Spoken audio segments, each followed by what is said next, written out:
Bonsoir, mesdames et messieurs, et bienvenue à cette émission spéciale sur la saison 1996 des Expos. Comme le veut la tradition à RDS, dans le temps des fêtes, on vous présente la revue donc de la saison 96 des Expos. Et encore une fois, on fait ça en compagnie de Roger Brulotte.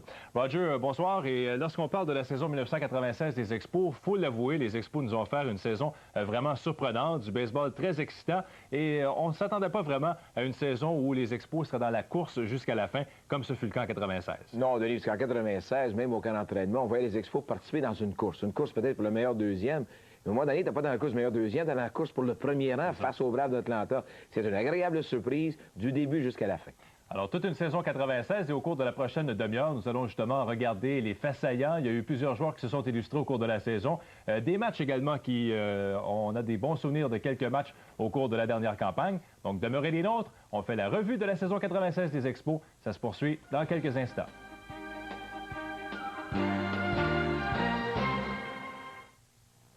Katarina Witt et Victor Petrenko se joignent au plus grand nom du patinage artistique. Un spectacle grandiose, une magie étincelante, une sensualité envoûtante. Ce samedi à 19h30, voyez la suite de la série Les légendes du patinage artistique de grande classe.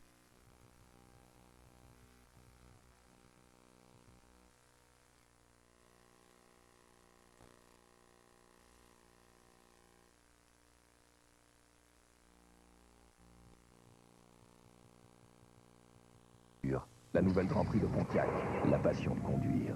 À cette émission spéciale, on fait la revue de la saison 1996 des Expos. Et Roger, si les Expos ont connu une aussi bonne saison, c'est en grande partie grâce à leur début de saison. Si tu te souviens, au mois d'avril, on ne s'attendait pas à autant de succès, surtout du côté de l'attaque, alors que les Expos ont établi un record d'équipe avec 39 circuits, 6 grands chelems également. Tout fonctionnait du côté de l'attaque au mois d'avril. Mais tellement le mois d'avril était dominant, comme tu dis, Denis, tu regardes l'offensive, 6 grands chelems. Qui avait anticipé de voir les Expos frapper 6 au long d'une saison, encore bien moins lors d'un mois?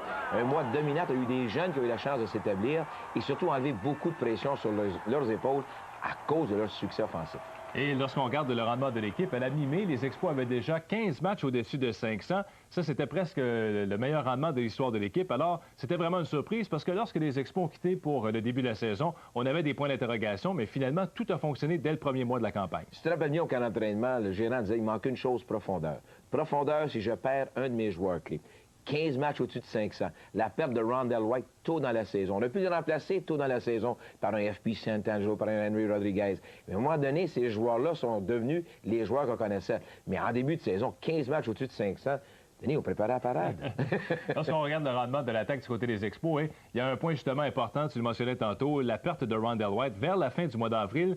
On n'a pas vraiment ressenti sa perte dès le début, mais à long terme, on a vu vraiment les effets négatifs de la perte de Rondell White lorsqu'il a heurté la clôture au Champ Centre au Colorado. Et c'était le point tournant, Denis, parce que cette équipe-là était dominante. Tu regardais la formation avec Rondell, 3e ou 5e, ça mélangeait les cartes défensivement, c'était bon aussi. Tu avais un bon réserviste en FP Santangelo. Alors, tout a changé là. Et on a pu s'apercevoir la perte de Rondell, parce que Rondell est revenu. Pourquoi je dis ça? Parce que le Rondell qui est revenu, qui était loin du White qu'on a vu en début de saison. Et lorsqu'on a perdu Rondell White, je le mentionnais tantôt, l'impact, on ne l'a pas senti immédiatement. D'ailleurs, lors du match, le lendemain, après la blessure de Rondell White, les Expos avaient connu leur meilleur match offensif dans l'histoire, une victoire de 21-9, un record d'équipe contre les Rockies au Colorado. Et le gars qui l'avait remplacé, FP Santangelo, a failli réussir le carrousel. A eu toute une rencontre dans cette série-là face aux Rockies, mais à la longue, Rondell et FP, c'est pas la même chose. Le deuxième mois de la saison, donc le mois de mai du côté des Expos, ce fut le début, on peut dire, là, de la folie au Henry au Stade olympique, alors que Henry Rodriguez s'est vraiment imposé du côté de l'attaque chez les Expos, et c'est devenu la coqueluche des partisans au Stade olympique, alors qu'on a commencé à scander son nom, à lancer des tablettes de chocolat sur le terrain après chaque circuit. Alors ce fut vraiment l'histoire d'amour qui a commencé entre le public et Henry Rodriguez. L'histoire d'amour a commencé à cause de Henry. Et ses coups de circuit ont augmenté l'amour. Mais Henry a toujours été aimé, même l'année précédente. Sympathique. Ça existe-tu, ça? Oui, ça existe. Sympathique. Prend le temps de parler aux gens. S'amuser avec les spectateurs dans les estrades, soit du champ gauche ou du champ droit. Alors, dans son cas, lui, l'amour était là. Et ensuite de ça, mais le gros coup de foudre, la longue balle de Rodriguez. Lorsqu'on regarde le rendement de Rodriguez au mois d'avril, 304 de moyenne, 11 circuits, 29 points produits, avait égalé le record d'équipe établi par Tim Wallach. Alors, c'est vraiment à ce moment-là qu'il s'est imposé au sein de la formation chez les Expos. Et Rodriguez, en début de saison, on avait dit, bon, peut-être un système d'alternance avec Sherman Obando au champ extérieur, mais ça n'a pas pris de temps que, comme troisième frappeur, avec la présence de Grzelcyk et Lansing sur les sentiers, Rodriguez produisait. Et Rodriguez, en début de saison, les 2 premiers mois, c'était le Henry qui a eu du succès dans les mineurs. Ce que je veux dire par ça, Denis, s'élançait sur la balle, était discipliné. Et là, soudainement, il a vu le chiffre 30-40 coups de circuit. Et là, il est devenu un frappeur de puissance. Mais c'est de valeur de le dire. La zone des prises a changé, son indiscipline, on l'a vu régulièrement, puis ça fait mal à Rodriguez. Un autre fait saillant, Roger, au mois de mai, le 11 mai au Stade olympique contre les Astros de Houston, un match d'ailleurs qu'on présentait sur nos ondes. La plus belle remontée de la saison. Les Expos perdent 8-2 avec 3 manches à faire et ils ont finalement arraché la victoire en 13 manches, 19 aux Astros. Dans ce match-là, mais Sean Berry, l'ancien des Expos, avait été la cause. A été généreux. Il avait le 3e retrait à 90 pieds de son relais et la balle s'est retrouvée à 120 pieds. Ouais. Alors, cette remontée-là, encore une fois, a donné le ton, a donné la confiance aux Expos. Ces jeunes joueurs-là se sont dit, on est capable de remonter la pente. À 8-2, tu t'en vas, c'est presque terminé et tu gagnes le match. Et on en parlait tantôt, Rodriguez qui a été donc le joueur du mois de mai du côté des Expos. Et avec 20 circuits à la fin du mois de mai, ça c'était une nouvelle marque de la Ligue nationale. L'ancienne marque de 19 appartenait à Eric Davis. Mais quand tu regardes un gars comme Rodriguez, puis ça je dis qu'il a changé, t'en as 20 après 2 mois. Ouais. Là, tu dis, hey, je m'en vais quelque part. Il a fini avec 36, c'est un beau total aussi, mais il a changé sa façon de frapper, mais il a sauvé la saison des Expos, le mois d'avril puis le mois de mai. Roger, un autre fait saillant au mois de mai du côté des Expos, le rappel de Derek Aucoin des Lynx d'Ottawa. Il devenait seulement le 3e Québécois à porter l'uniforme des Expos après Claude Raymond et Denis Boucher. Et le premier développé, signé et développé par les Expos. On l'a vu pendant à peu près une semaine avec les Expos avaient été rappelés d'urgence à San Francisco, mais quand même une première du côté de l'organisation montréalaise, un joueur québécois produit qui se joint à l'équipe. Je pense que Derek Aucoin, il y en a bien avec les Expos. Le Derek qu'on a vu lancer contre les Giants de San Francisco, il est capable de lancer des prises, n'a pas peur de défier. Il a lancé au 3 cette année, mais c'est son année d'apprentissage. Il montait d'un calibre supérieur. Il avait lancé l'année précédente un mois de temps. Là, il y a une saison complète. Je pense que Derek est capable de se mériter un poste au camp d'entraînement.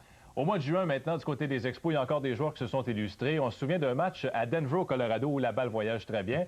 Mike Lansing avec 7 points produits, 2 circuits, un grand chelem. Pour les Expos, c'était un 7e grand chelem au cours de la saison. On se souvient de ce match-là de Mike Lansing, un match pour lui, de son meilleur match en carrière. Mais Lansing, quelle agréable surprise. Ouais. On a toujours reconnu son talent défensif. On n'a jamais douté, surtout sur les balles à double jeu. Si c'est pas le meilleur, c'est un des meilleurs de la Ligue nationale pour compter les balles à double jeu.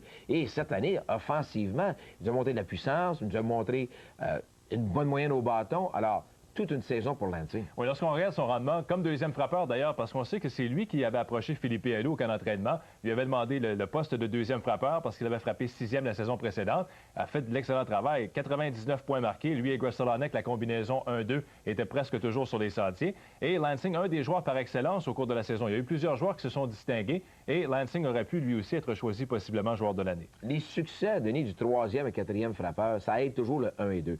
Et le 2e frappeur profite souvent de balles rapides. Et Lansing, c'est un bon frappeur de balles rapides. Et comme tu dis, Lansing comme choix, tu dis, est-ce que c'est mon joueur de l'année? Il peut être facilement le joueur de l'année. Mais avec 100 points produits pour le 30 coups de circuit, c'est difficile de ne pas prendre un Henry. Il y a un autre joueur qui s'est signalé au mois de juin, le lanceur partant Jeff Fassero. D'ailleurs, il a été choisi le lanceur du mois dans la Ligue nationale pour le mois de juin. Excellent rendement de Fassero. On se souvient qu'en début de saison, ça avait été comme ci, comme ça. Même un voyage sur la côte ouest où il avait perdu une avance contre les Giants de San Francisco. On n'était pas vraiment satisfait de son rendement.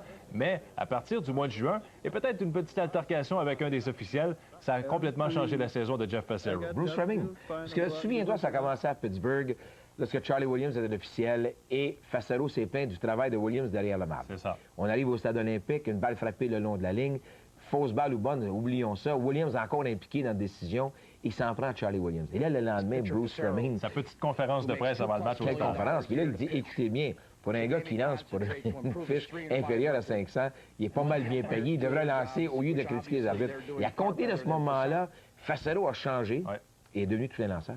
Oui, d'ailleurs, comme on le mentionnait, le lanceur du mois du côté des Expos, il s'est imposé comme numéro 1 parce qu'à un moment donné, on croyait que Pedro Martinez était pour le devancer, mais il est redevenu le lanceur numéro 1 du côté des Expos. D'ailleurs, ce qui est drôle de dire, en début de saison, Rojas, Alou et Fassaro, personne n'en voulait. Puis une fois la saison terminée, tout le monde dit pourquoi ils sont partis.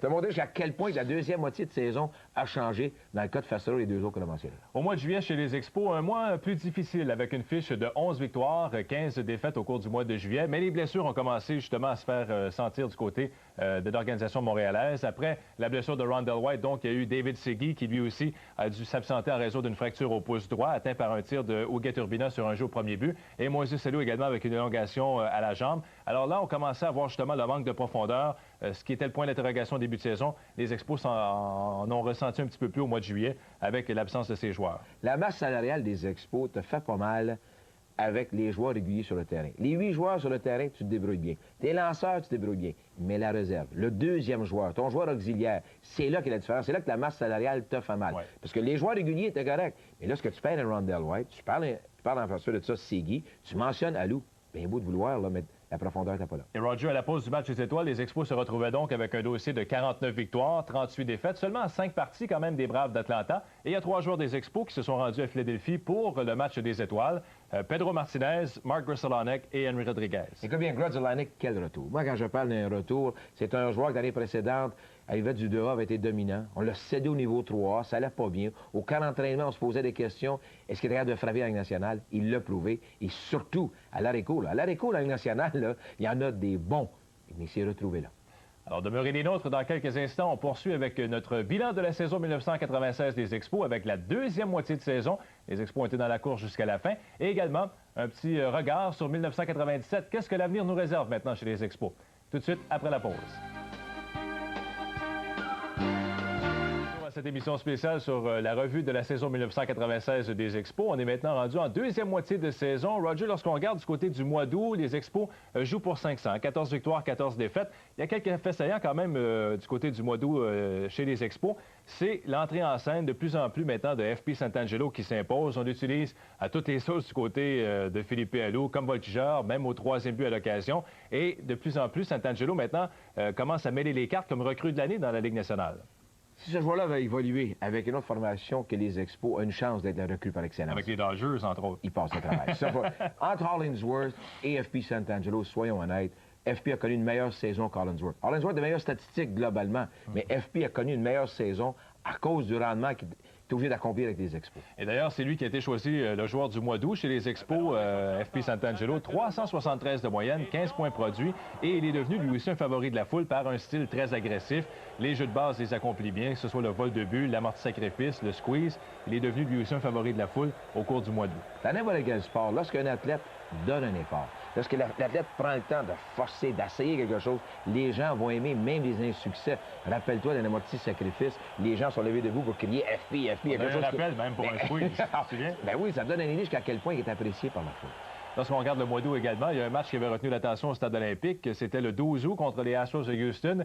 Henry Rodriguez, le favori de la foule, frappe un circuit. Et à sa présence suivante, mêlée générale déclenchée par un tir de Danny Darwin qui atteint Rodriguez. Écoute bien, Denis, le tir qu'il a atteint Rodriguez, il a raison de le faire. On a bien beau dire ce qu'on veut, ça fait partie du jeu. Mais je me mets à la place de Rodriguez. Rodriguez dit, je dois me protéger, je m'en vais au monticule. Moi, ce que je trouve de valeur dans tout ça, s'il demeure à sa place, tu as une chance de répliquer ce que Darwin se présente. Mais il est suspendu de se rendre au monticule. Est-ce que tu te rends, oui ou non? Tu as le choix. Tu passes pour un peu heureux ou tu te défends. Mais l'année dernière, s'il y a une chose que les lanceurs des Expos n'ont pas fait, ont pas assez bien protégé les frappeurs de puissance. On avait eu droit à une des mêlées générales les plus spectaculaires. D'ailleurs, Rodriguez impliqué, Danny Darwin également. Il y avait eu d'autres joueurs impliqués. Et Moïse Salou qui a été suspendu par la suite pour son geste alors qu'il avait lancé un casque protecteur qui a atteint accidentellement le gérant des Astros. Mais souviens-toi, Denis, ce match-là a changé beaucoup parce que les Expos sont dirigés sur la côte ouest. Rodriguez pas dans la formation, Alou pas dans la formation. Ils ont été chanceux que Segui ne soit pas suspendu, car Segui c'est des joueurs blessés. Et le premier joueur dans la mêlée, c'est David Segui. C'est ça. Justement, tu parles du voyage sur la côte ouest à San Francisco et on a eu droit à un match historique le 25 août à San Francisco contre les Giants, alors que Henry Rodriguez est devenu le meneur de tous les temps pour les circuits chez les Expos avec son 33e circuit contre Osvaldo Fernandez des Giants. C'est là, ça montre à quel point qui le ralentit. Mais quand je dis ça, 33 coups de circuit, on est au mois d'août. Ouais. On est au mois d'août. Tu arrives au mois de septembre, il en frappe juste 3 autres. Mais un gros, enfin, on va en parler au mois de septembre. Mais dans le cas de Rodriguez, c'est un joueur qui a gagné la popularité du monde, mais pas encore peut-être le respect à 100% du gérant. Parce que pendant plusieurs saisons, on avait entendu du côté des Expos que c'était pas vraiment le stade olympique et la philosophie des Expos, c'était pas vraiment une équipe qui favorisait les frappeurs de longue balle. Et là, soudainement, un joueur qui établit toutes sortes de marques d'équipe avec justement son sommet pour les circuits, il éclipsait la marque de André Dawson établie avec 32 circuits. Un vrai frappeur de longue balle ne peut pas faire d'autre chose. Fais le tour de la Ligue américaine avec les frappeurs de puissance. Fais le tour de la Ligue nationale. Un joueur comme Bonds, dans quelques-uns, c'est des joueurs complets. Mais les autres frappeurs de puissance, là, il est dans ce rôle-là. Je frappe, mais Manu va faire même courir ou attraper des balles, j'ai des problèmes. Pour frapper, j'ai pas de problème. Roger, on parlait maintenant du mois de septembre, un mois où on a eu droit à toute une gamme d'émotions du côté des Expos. 16 victoires, 14 défaites, donc seulement 2 matchs au-dessus de 500, mais les Expos étaient quand même toujours au plus fort de la course jusqu'à l'avant-dernier match de la saison. Et celui qui s'est imposé au cours du mois de septembre, on parlait tantôt de plusieurs joueurs qui avaient retenu l'attention, mais là, ce fut au tour de Mel Rojas. Rojas, avec 10 sauvetages au mois de septembre, a été parfait en deuxième moitié après le match des Étoiles. Alors, toute une saison pour Rojas. Tu sais, Rojas, on peut comparer un peu à Fassero. Au mois de mai, rappelle-toi, Denis, on en parlait en ondes, toi et moi. Est-ce que Fassero va demeurer avec des Expos? Est-ce que Rojas va demeurer avec des Expos? On disait, échangez pour des jeunes. Ces joueurs-là, par contre, ont transporté les Expos jusqu'à la fin. Et Rojas, écoute, tu donnais la balle à Rojas, tu disais, mais oubliez ça, là. C'est fini. C'est fini, tu viens de gagner un match, écris victoire, puis on s'en va. 21 sauvetages consécutifs, donc, pour Mel Rojas. Il avait établi du même coup une nouvelle marque d'équipe, 10 au mois de septembre. Un autre joueur qui a retenu l'attention en septembre, Mark Grzelcyk, qui a terminé son excellente saison avec 201 coups sûrs. Seulement le deuxième joueur de l'histoire, Roger, avec 200 coups sûrs. Et le record, c'était Al Oliver, 204. Alors, lorsqu'on parle de Grzelcyk, on se souvient, on avait dit en début de saison, du côté des Expos, qu'on le voulait à l'arrêt-court pour solidifier la défensive du côté gauche de l'avant-champ. Mais on ne s'attendait pas à avoir une saison de 200 coups sûrs de la part de Grzelcyk. Non, il a toujours été un bon frappeur. Et aucun entraînement, on lui avait posé la question. Explique-nous les problèmes que tu as contre des lanceurs droitiers. Parce qu'à l'année précédente, les lanceurs droitiers n'avaient pas de succès du tout. Et je comprends pas ça. J'ai toujours bien frappé les lanceurs droitiers. La différence qu'on a vue cette saison de la part de Grzelcyk, les balles frappées en flèche. Un peu plus de balles frappées au champ opposé en début de saison. Les joueurs ont fait l'ajustement en défensive, mais lui a continué à frapper pareil. Roger, on parlait tantôt de la saison de rêve qui prend fin donc du côté des Expos en septembre. L'avant-dernier match de la saison officiellement, 10 minutes même avant l'avant-dernier match, les Expos sont éliminés lorsque les Padres gagnent contre les Dodgers de Los Angeles. Mais quand même, du côté des Expos, je pense que la saison a plutôt pris fin à Atlanta. Série de 5 matchs contre les Braves. Les Expos gagnent le premier match et ensuite subissent la défaite dans les 4 matchs suivants. Et il ne faut pas oublier, parce que les Braves sont revenus au stade, ils ont donné une chance aux Expos de gagner. C'était pas arrangé, mais il n'a pas utilisé ses meilleurs joueurs et les Expos vont plus gagner ce gros match-là le vendredi soir. Et les Braves, quand ils sont arrivés face aux Braves, souviens-toi des insuccès contre les Phillies, des insuccès contre des équipes moyennes à la fin du mois d'août, début du mois de septembre. Ça fait... C'est pas les Braves qui t'ont battu.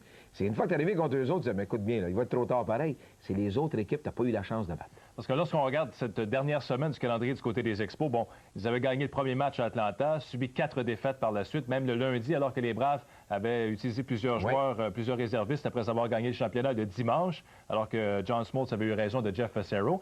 Les Expos s'en vont à Philadelphie. Il y a un petit regain de vie un peu, grâce encore une fois, comme tu soulignais tantôt, à Rodriguez, son grand chelem contre Curt Schilling. Moi, je te jure que le plus gros coup sûr de la saison, c'était le grand chelem de Henry. Pourquoi le grand chelem de Henry? L'équipe est éliminée. Mais là, ce qui fait le grand chelem pour la victoire, l'espoir est revenu et ça donne la chance aux Expos de participer à une course au championnat. Et c'est pour cette raison-là que je dis, Denise, les Braves, c'est sûr et certain, ont battu les Expos, mais les autres équipes entre ça, là, qui avaient une chance de battre, surtout les Phillies, qui ont fait mal aux Expos. Est-ce que cette fin de saison, justement, du côté des Expos, la façon que la dernière semaine s'est jouée, est-ce que ça laisse un goût amer un petit peu aux joueurs lorsqu'ils ont quitté pour l'entre-saison ou ça nous donne un regain de vie de dire, bon, ben, on a eu quand même une très bonne saison? Une combinaison des deux. Les joueurs, personnellement, vont se regarder, vont analyser leurs statistiques, vont dire, j'ai eu une bonne saison, individuellement. Par contre, ils vont dire, pourquoi la direction peut aller chercher un autre joueur pour nous aider? Moi, je reviens toujours, lorsqu'un joueur dit, va chercher un autre joueur, dis donc quel joueur tu peux avoir.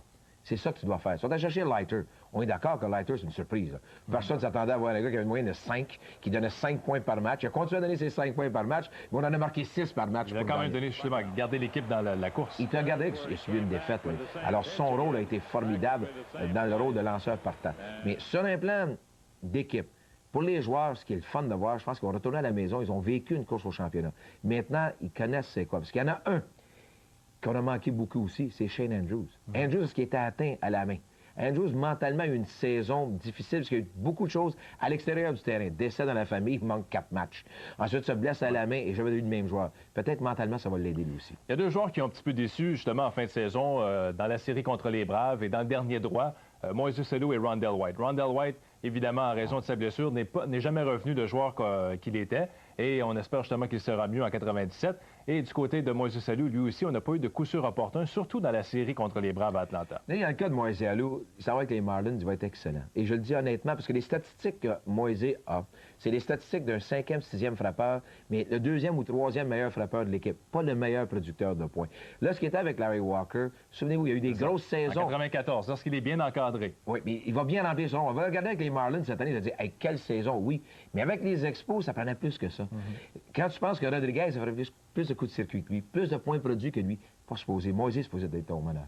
Bon, tu parlais justement du départ de Moises Alou. Dans quelques instants, justement, on va parler de 1997. On doit parler de l'entre-saison. Il s'est passé beaucoup de choses depuis que la saison est maintenant terminée du côté des Expos. Alors, demeurez les nôtres. On va maintenant regarder vers 1997 après la pause. À cette émission spéciale sur la saison 96 des Expos. Si on parle de 96, on n'a pas le choix de parler également de 1997 maintenant, parce qu'il y a quand même eu beaucoup d'actions, Roger, dans l'entre-saison, depuis que la saison a pris fin du côté des Expos. Ça commence avec une nouvelle convention collective au baseball. Finalement, il y a entente entre l'Association des joueurs et les propriétaires. Ce que ça apporte comme changement maintenant, le partage des revenus est approuvé. Ça veut dire pour les Expos, on va avoir possiblement un peu plus de 5 millions cette année, 5 millions en 97 et jusqu'à 13 millions à la fin de l'entente pour l'an 2000. Mais à court terme, ça veut également dire que Moises Alou et Mel Rojas deviennent autonomes. Les deux quittent. Alou, comme tu le mentionnais, pour les Marlins et Rojas pour les Cubs de Chicago. Denis, tu ne peux pas remplacer des joueurs aussi facilement que ça. Là. On vient beau de dire on a d'autres frappeurs, il y a un poste au champ droit entre Guerrero, Obando et Floyd. C'est pas encore Moises Alou. Là. On revient en arrière. Le départ de Mel Rojas me fait penser du départ de Wetland. On a Urbina qui est là, mais tu reviens à un comité de releveurs. Et un comité de releveurs, c'est très difficile à penser de terminer au premier rang. Terminer dans une course au meilleur deuxième, oui, mais c'est encore plus difficile.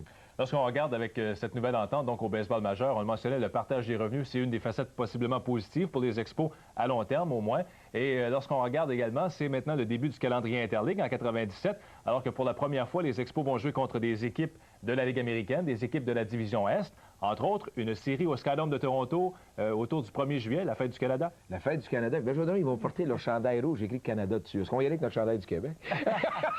On grossit le fleur de lys sur le logo. Ça va crier à Toronto. On s'en va jouer justement face aux Blue Jays, aussi Yankees et à Baltimore. C'est ça. Au stade olympique, Détroit et les Red Sox vont venir jouer. Visite des Red Sox au début septembre. Alors, ce serait intéressant de voir Movan, José Canseco et compagnie. Alors, ça, c'est une bonne facette quand même de cette nouvelle entente avec le calendrier Interligue. Écoute bien, l'Interligue, il était temps que ça arrive, Denis. Les gens veulent voir les vedettes, d'ailleurs. C'est pas un Ken Griffey, tout ça. Puis, à un moment donné, l'Interligue, j'espère qu'on va changer ça aussi lorsqu'on va arriver avec un calendrier équilibré. L'expansion s'en vient. Ouais, pour l'instant, c'est seulement contre la Division Est, mais éventuellement, ce serait le fun également pour les partisans de voir chaque année, les autres équipes. Tu vas par division. Ouais. Cette année, la Division Ouest, l'autre saison après, la Division Centrale. Ensuite de ça, tu continues. Mais, Denis, le problème, c'est que les équipes ne sont pas équilibrées. Il manque alors... La Division Ouest à 4 équipes, ça va bien. C'est pour ça que l'expansion est tellement importante qu'on divise ces équipes-là d'une façon équitable. En terminant, Roger, pour les amateurs de baseball, on pense quand même à eux. Au mois de janvier, du côté des Expos, il y aura le festival, le tout premier festival des Expos qui va se dérouler au stade olympique. Alors, entre autres, on va introniser 3 nouveaux membres des 3 anciens joueurs des Expos au temple de la renommée de l'équipe. Et également, il y aura des joueurs des Expos qui seront présents pendant quelques jours au stade pour une grande fête de baseball. Mais c'est une fête qui va être le fun, Denis. Tu sais, pense-y comme il faut, Denis. L'uniforme des Expos, tout à l'heure, tu parlais d'un Derek Aucoin, premier Québécois. Mais tu as Carter, Dawson... Ça, c'est 2 candidats pour le Temple de la Renommée. Il ne faut pas se le cacher. Ils s'en vont vers le Temple de la Renommée. Et Dawson, Gullickson et Reardon seront honorés justement lors de ce festival-là au mois de janvier. Alors, ça va être le fun. Rendez-vous au stade. Il va y avoir des cliniques de baseball, vous avez des commentateurs avec Denis et moi. Vous allez pouvoir chanter. C'est réellement le fun. Alors, c'est du 30 janvier, donc au 2 février, le festival de baseball des Expos au stade olympique. Merci d'avoir été là et passez une bonne période des fêtes.